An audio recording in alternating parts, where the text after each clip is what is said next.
எல்லாருக்கும் வணக்கம். இந்த வீடியோவில் ஏ வரிசை வார்த்தைகள் என்னென்ன இருக்குது அப்படிங்கிறத கண்டறியலாம்.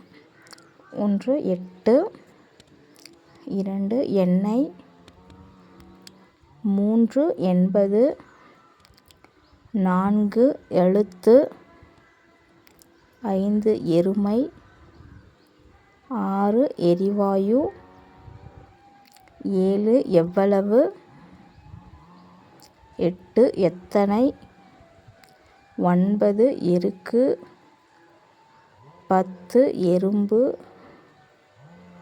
11 எச்சரிக்கை, 12 எரிமலை, 13 எப்படி, 14 எப்பொழுது, 15 எள்ளு, 16 எடை, 17 எலுமிச்சை, 18 எலும்பு,